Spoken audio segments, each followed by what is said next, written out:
Hello everybody, it's Gaz here from EnglishWithGaz.com. How are you doing today? I'm great, thank you very much for asking.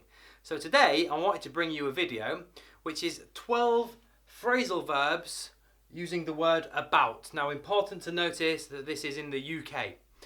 So some of these words are not slang, but they're used in maybe a different way to how people in America might use them. So let's just go through them one by one. We're going to start here in the middle with knock. Knockabout. Now, before I tell you exactly what it means, I'll give you an example and see if you can understand it. Alright? So let's imagine I call my friend up on the phone. Alright Dan, do you fancy a knockabout later tonight? Yeah, I can do, but to be honest, my leg's still hurting from the game on Saturday, so it'll have to be a bit of a light game. Yeah, sure. Alright, meet you at 6. Cool, bye. I'm not going to keep doing the imaginary phone all the way through this video, don't worry. What do you think it means then to have a knockabout? It means to play football. So when I was younger, even now, if I wanted to talk about playing football with my friends, we might go to the park for a knockabout. Next up is much ado about nothing. Now, I've put the word ado in brackets. We don't really use this word anymore by itself. It's a very old word, but it still features as part of this expression, which is also kind of a phrasal verb. So, much ado about nothing. If we take the word ado and change it for fuss, F-U-S-S, or drama, which is maybe a little bit simpler to understand, then we'd say much drama about nothing.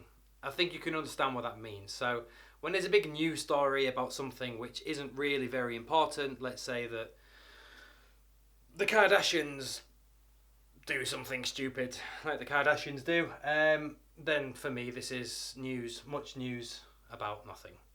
Much ado about nothing. The news is much ado about nothing. Next up is to hang about. So hang about in the simplest form as a phrasal verb just means to wait somewhere, to hang about. So I might say to you, I'll pick you up at 6. I'll hang about in the car park. So I'll wait for you in the car park. There's a second way we can use it though. We can use it to question something. So I can say, for example, hang about? Like, I don't know, I go into a pair of jeans I haven't worn for a few months and I find a £20 note in the pocket. Hang about? What's this? Oh, right, £20. So I'm questioning, what is it? Where did it come from? Hang about. Or you might say it more to like accuse somebody of something. You know, so maybe if you don't believe what they're saying, and you might want to question them on what they've said, you could use the phrasal verb hang about. Hang about, I thought you said you were with Tom last night, but you just said you were with Gemma last night. So, was it Tom or Gemma? Who were you with last night? Doesn't make sense to me. So, hang about. Next one. Potter. Potter about. This is something that my wife, by her own admission, likes to do a lot. Well, she maybe doesn't like to do it, but she just does it. So, to potter about means basically to look like you're busy doing, it means that you look like you're busy doing something, but the reality is you're not really doing anything much at all. You're just pottering about. So my wife says, whatever, like, I'll see you in the bedroom in 10 minutes. And 45 minutes later, no sign of her. I'm not waiting for her for any reason. We're just going to bed. Calm down.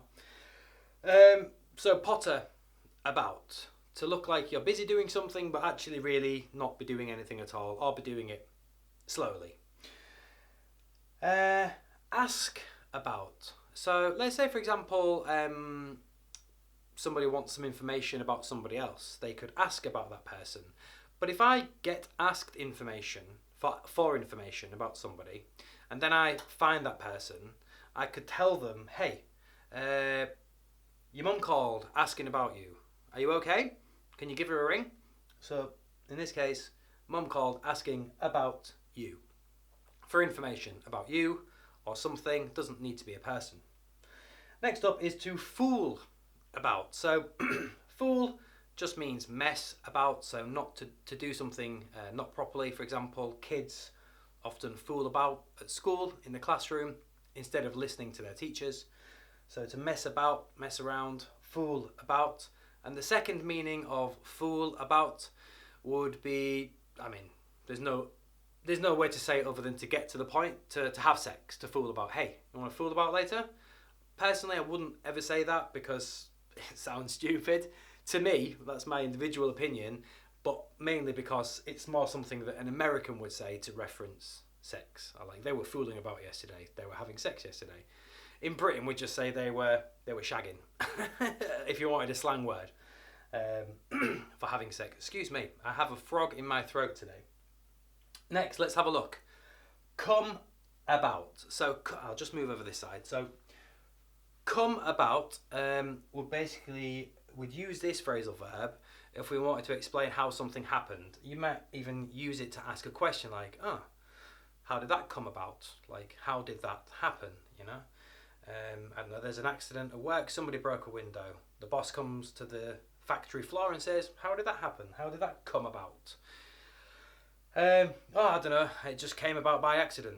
Or it came about by luck, if it was a different example. Next up is bring about. And actually we usually hear this in the past form, so brought about, to report on things that happened or have happened. It's often a word we'd associate maybe with politics or things like that. So you might hear something say like, the previous mayor of London brought about big changes to the transport system across the city. So to bring about means to make changes to something. Next up would be to faff about. Faff about. Well, faff means something very similar to potter.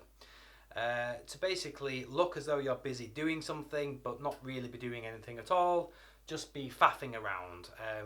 My wife won't enjoy me using this example, or pretty much any women, but from my perspective, when I'm watching women get ready to go out somewhere, they're just faffing about, you know, to the mirror, away from the mirror, blah blah, whatever. It takes like ages to get ready, and it all just seems very unorganised.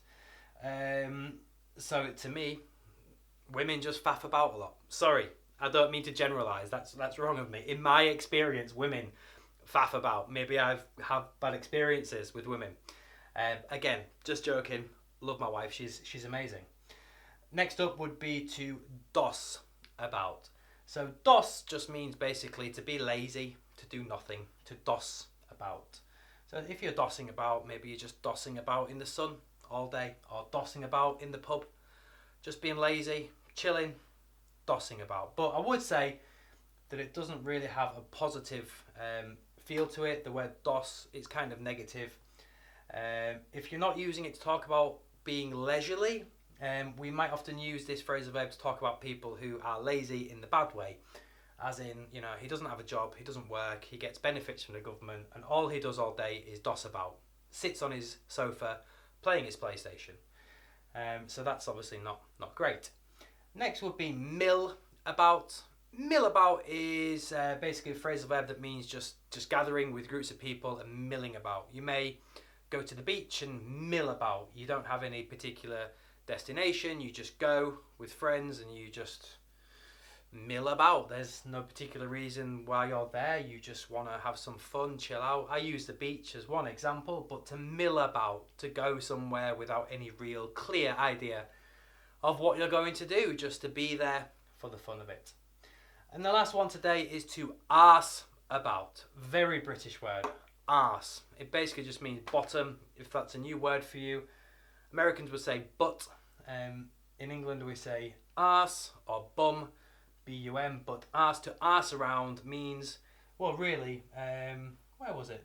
To mess around. What did I say? To fool about, to arse about, to mess around, to not focus, to arse about, to not take something seriously. There we go. So that's 12 phrasal verbs using the word about. If you found this video interesting, then please subscribe to my YouTube channel. I bring you videos like this each week, some based on vocabulary, idioms, as well as a weekly vlog where you get to learn vocabulary in context. What I'll do after this now is write up everything on the board and put it into the description underneath the video so you can have it there in writing to make sure you understand how we use these phrasal verbs. And also one more thing I'd like to say is that I do actually work online as a English teacher. I offer one-on-one conversational based classes. I have some great lessons available, so if you're interested in learning more information about that, check out my website, which is English with Gaz, G-A-Z, that's me, englishwithgaz.com. Thanks again for watching, take care and all the best. Bye bye.